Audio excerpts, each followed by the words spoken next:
Hi folks, and welcome back to the channel. Today I'm going to try and equip you for the potentially daunting process of seeking financial planning advice. And I'm going to do that by giving you a series of steps to work through so that you're thoroughly prepared. Don't worry, we don't bite.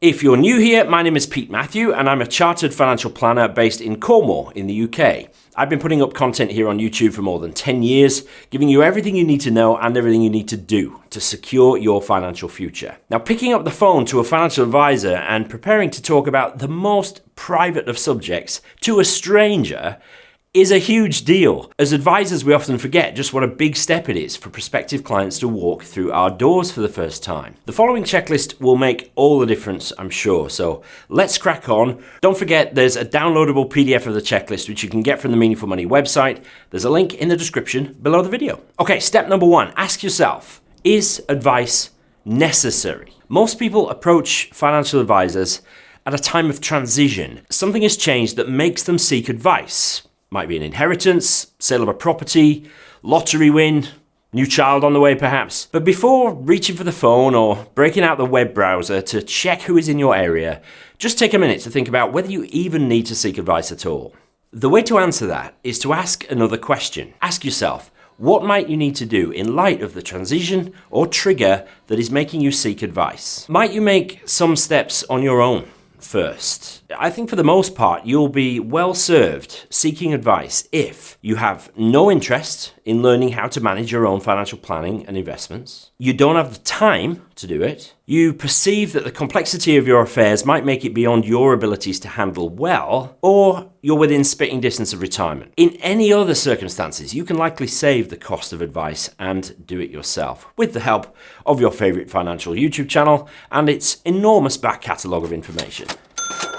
Step number two, find an advisor or two or three. Assuming then that you do want to pursue professional financial advice, how do you go about finding the right person to work with? Well, the first place to start is to ask around. Ask people you trust if they can recommend somebody. It helps, obviously, if you ask people who are in a similar financial situation and time of life to you, but you might not know your friends' financial situations. Most of us don't discuss the value of our SIPs over a pint. After that, you could ask an online community that you're part of, such as the Meaningful Money Facebook group. At this point, around about 7,000 members. I'll put a link here. But you could ask an online community who they might recommend. It'll probably be a wider pool of people to draw from, and they should be able to recommend somebody near to you. If you draw a blank there are some sourcing websites that you could try. The main ones are Unbiased, Vouched For, and Advisor Book. Now, as a minimum standard, I would be looking for chartered financial planning firms or accredited financial planning firms. Those are official designations. And while qualifications don't necessarily make for a good advisor, it does show willingness to better themselves, keep learning more than just the bare minimum. Always check that the advisor themselves has a decent level of qualification. Chartered really is the standard. And don't settle for the first advisor that you come across. Meet with two or three before you make a decision. Number three, gather your financial information. You're going to want to have all your financial information to hand because your advisor will ask for it. Now, chances are at the first meeting, things will be fairly high level. You won't go deep. But the process of getting your information up to date and ready is itself useful for you in preparing you for the advice process. And your advisor will ask for this information eventually. So you want to get together the following info. Firstly, the basics, like your date of birth. You know that, right? Your national insurance number. Take some ID with you to the meeting as well. Passport, driving license, a recent utility bill. You need to have details of your earnings, including any expected windfalls which are coming your way in the near future. Your expenses, that's the money you need to spend to live, and any discretionary expenses on top of that. Any significant lump sum expenses that are coming out in the next 5 years or so would be good to know. Your debts, next, that's loans, credit cards, car finance, and mortgages. Your cash balances, that's money in the bank or building society, plus any national savings. Details of your investments, money which is invested in real assets like shares or bonds or gold or whatever, usually wrapped inside an account like an ISA. Your pensions, how much do you have in pension funds and how much are you and your employer putting in? Are you in a DB pension scheme or have you been in the past? Your property, you're going to need to know the value of your home, plus which of you owns it and how if you're in a couple. Any mortgages linked to it. Are there any second homes or rental properties? mortgages, incomes, and expenses pertaining to those, including, in the case of rental income, who is it paid to? Business assets. If you own a business, there's finances involved with that, of course. A recent balance sheet, P&L, that'd be good to have on hand. Your protection details, so that's life insurance, critical illness, income protection, or any other kind of personal insurance. And finally, your wills. Details of how your wills are written, maybe even worth having a copy of your will to hand when you see your advisor. Now, as I say, most of this you won't need to know in detail for the first exploratory meeting, but you will need it as the process progresses. So it's definitely worth getting it all together sooner rather than later. Step number 4 is to refine your objectives. Whenever I meet a new prospective client for the first time, I usually ask 2 questions. I ask more than that, but these 2 specifically. The first is some variation of how did we get here? In other words, what was the trigger for the client getting in touch in the first place? The second question is something along the lines of, what do you want to get out of this process? In other words, what are the client's objectives for seeking advice? A good advisor will help you to articulate your goals, not just for the advice process, but for life, because a good advisor knows that money should only ever be a means to an end and never an end in itself. Now, in the hope that you do find a good advisor and you have a really good conversation, you're going to need to have your answers ready as to what your objectives are. So take the time to think before you get into the meeting about what you would really like your future to be like. It obviously doesn't have to be super detailed, just a sense of what you'd really like out of life and why you are now seeking financial advice to that end. Write this stuff down, chew it over beforehand. That way, it'll make your conversation with your advisor much more productive. Let me just pause here very quickly to say thank you to the sponsors of this channel, that's 7 Investment Management. They've been helping me out for ages. Definitely check out what they're up to at 7im.co.uk. Now, back to the checklist. Number 5, have some questions ready. You know when you go to a job interview and they ask you, usually towards the end, do you have any questions for us? Well, the answer needs to be yes. It's important to have some questions ready, especially if the advisor hasn't already answered them by the time you get towards the end of the meeting. So here are some good questions to ask. How does the process work? Can you walk me through what meetings we'll have, what form they will take, and how you will report to me at the end of it? How do you get paid? How much? And when? What are the timescales for this process? Do you have minimum response times? How does the ongoing relationship work after the initial advice piece, if that is applicable? Is it a requirement that you manage any money that you advise me on into the future, or can I take your advice and DIY? Now, this is not a deal breaker, this one. Advisors who will advise you on what to do with your investments and then gladly wave you off for you to go and do it yourself, they are very rare indeed. Obviously, you're looking at one. Will you take me through a cash flow modeling process? Cash flow modeling is a process of financial planning into the future, using assumptions and taking your current situation and projecting it forward. It isn't always absolutely necessary, but it will always be useful. So ask your advisor, will that be part of the process? Have you worked with clients in a similar position to me? That's a good question to ask too. Ask them for examples. Now, this isn't an exhaustive list, but it does give you a sense of the kinds of questions you should be asking. Remember, those questions are in the PDF download that you can get from the Meaningful Money website.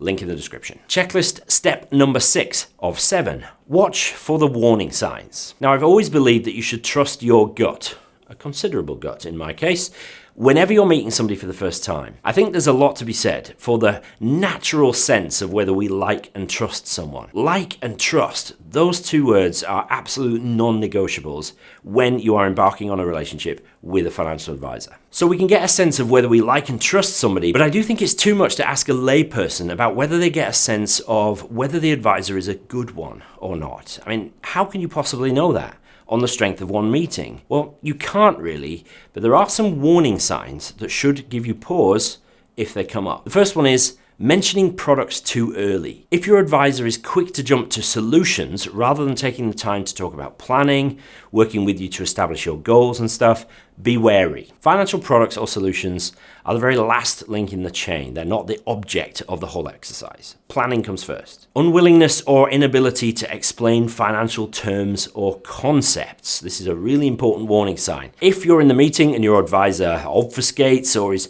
condescending to you, just tell them where to go. Note, unfortunately, male advisors, which make up the vast majority, we can be the worst culprits here. If they talk about themselves more than about you, that's a major warning sign. Remember, you're paying them. It's you who should be the focus of the meeting. No mention of planning. Man, planning is everything. It's where all the value is in the advice relationship. Anyone these days can arrange an investment, a pension, or an insurance policy. You can do it online thanks to the miracle of the internet. But financial planning, when it's done right, is a phenomenally powerful process.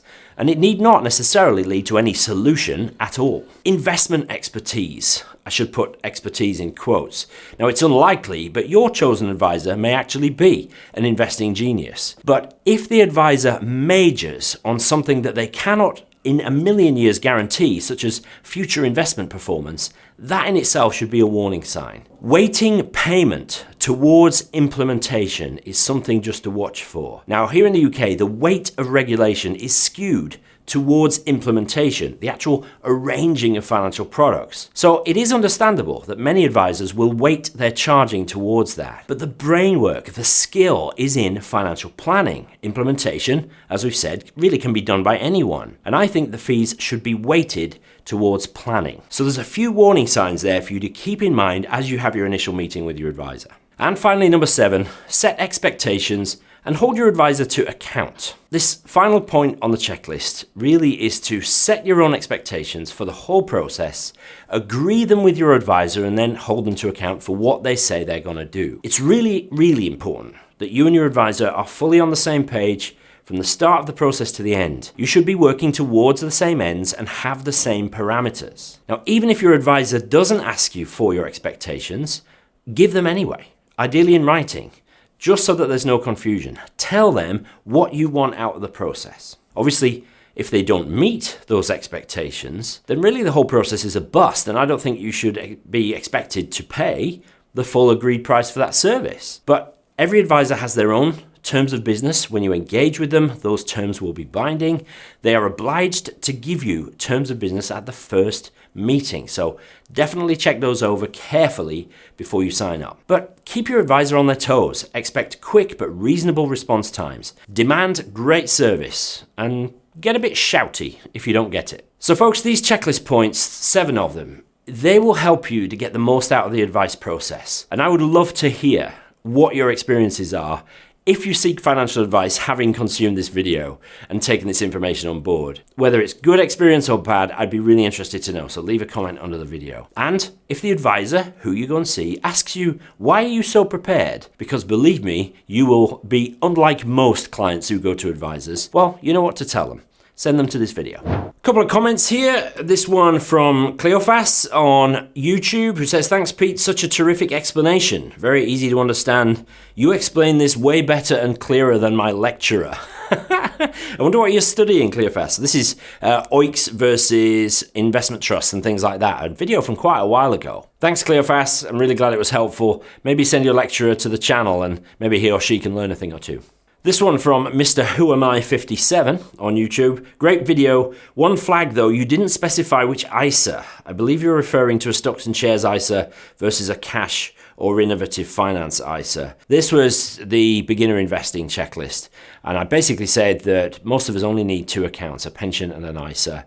I think I did clarify a little bit. It should be a stocks and shares ISA or a lifetime ISA, but definitely cash ISAs are really not worth having. They're pretty useless. There's no point really saving income tax on hardly any interest at all. The first £1,000 of interest is free for basic rate taxpayers anyway, tax-free that is. So you really don't need a cash ISA. Innovative finance ISAs are a little bit more left field, more for experienced investors, I would say. And then if you follow me on the social channels, I put this screen capture up recently and asked you to caption it. So thanks to Alex Ullman, who said, it's day 8 in the Big Brother house and Peter has entered the diary room. That made me smile, Alex. There's some finance books coming your way. Thanks for entering and thanks for everybody who sent some very, very inventive and funny captions.